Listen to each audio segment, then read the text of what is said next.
जो जियामिंग अपनी बुलेट चींटियों को बहुत संभाल कर रखता था, यहाँ तक कि मरी हुई चींटियों को भी नमूने की तरह सुरक्षित रखता था। मैंने सीधे उससे 50 जिंदा बुलेट चींटियां और कुछ मरी हुई चींटियां खरीद लीं। बिना कुछ कहे मैंने पैसे भेज दिए। जो जियामिंग को अंदर ही अंदर अफसोस हुआ कि उसने कीमत इतनी कम क्यों रखी। उसे यह भी हैरानी थी कि मुझे मरे हुए कीड़ों की जरूरत क्यों थी। बेस में घूमते हुए मेरी नजर दो ऐसे भृंगों पर पड़ी जो लोहे के टुकड़ों जैसे दिख रहे थे। जो जियामिंग ने बताया, ये आयरन क्लैड बीटल है। इनका खोल दुनिया के सबसे मजबूत खोलों में से एक है। ये अपने वजन से 40,000 गुना ज्यादा दबाव सह सकते हैं। ये सुनकर मैं बहुत खुश हुआ।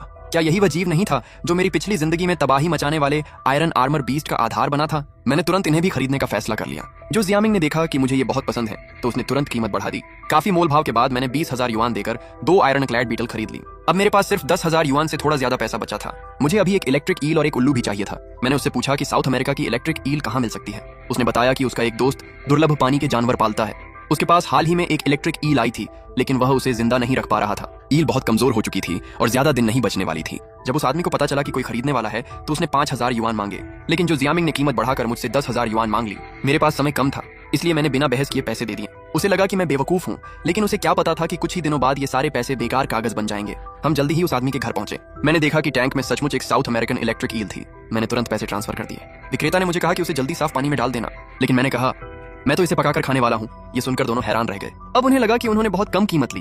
फिर मैं पालतू जानवरों के बाजार गया और एक कैद में पाला गया उल्लू खरीद लिया। जंगली उल्लुओं का व्यापार गैर कानूनी था, लेकिन पाले गए उल्लू खरीदना कानूनी था। मैंने सबसे अच्छा दिखने वाला उल्लू 3,000 युआन में खरीद लिया। अब मेरे सभी जरूरी बीस्ट म्यूटेशन की चीजें पूरी हो चुकी थी। घर पहुंचते पहुंचते इलेक्ट्रिक ईल मर चुकी थी। मुझे बिल्कुल दुख नहीं हुआ। मैंने उसे साफ किया, फ्रीजर में रख दिया और तय किया कि आपदा शुरू होने से ठीक पहले उसे खाऊंगा। तभी मुझे बीस्ट म्यूटेशन का असली नियम समझ आया। सबको लगता था कि आपदा वाले दिन जो जानवर का मांस पेट में होगा उसी की ताकत इंसान को मिलेगी, लेकिन यह सिर्फ आधा सच था। असल राज कुछ और ही था। मैंने 2 दिन तक सिर्फ शाकाहारी खाना खाया ताकि मेरे पेट में किसी और जानवर का मांस न रहे।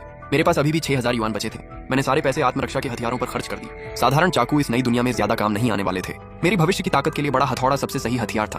बहुत खोजने के बाद मुझे 8 किलो का एक बड़ा हथौड़ा मिला। फिलहाल के लिए वही काफी था। इसके बाद मैंने मगरमच्छ का मांस, ज्यादा ऊर्जा देने वाली चॉकलेट और एक मैकेनिकल घड़ी खरीदी। मुझे पता था कि आपदा के बाद बिजली खत्म हो जाएगी, तब सिर्फ ऐसी घड़ी ही सही समय बता पाएगी। घर लौटकर मैंने पहले से तैयार किए हुए टार्डीग्रेड सुरक्षित रख दिए। साधारण चींटियों को भूनकर चॉकलेट जैसी गोलियां बना ली। मगरमच्छ के मांस से मीट बॉल तैयार किए और कुछ अपने स्कूल के शिक्षक को दे दिए, जिन्होंने पिछली जिंदगी में मेरी मदद की थी। मैंने सारी चीजें गिनी। उल्लू, इलेक्ट्रिक ईल, 50 बुलेट चींटियां, ironclad beetle, salamander, tardigrade और मगरमच्छ का मांस। कुछ भी कम नहीं था। सब कुछ फ्रिज और स्टोर रूम में सलीके से रखा था। उन्हें देखकर मुझे पूरा भरोसा था। पिछली जिंदगी में मैं कमजोर था, लेकिन इस बार मेरे पास 10 शक्तिशाली बीस्ट म्यूटेशन थे। मैं इस नई दुनिया को बदल कर रख दूंगा। मैंने अपने खोजे हुए नियमों के अनुसार एक एक करके सब कुछ खाना शुरू किया। सबसे पहले मैंने बुलेट चींटी वाली चॉकलेट खाई। जैसे ही वह पेट में पहुंची, पूरे शरीर में गर्मी फैल गई। हजारों किलो ताकत और जहरीले डंक की शक्ति धीरे धीरे मेरे अंदर समाने लगी। फिर मैंने आयरन क्लैड बीटल खाए। उनका खोल बहुत सख्त था। उन्हें निगलना मुश्किल था, लेकिन मैंने किसी तरह सब खा लिया।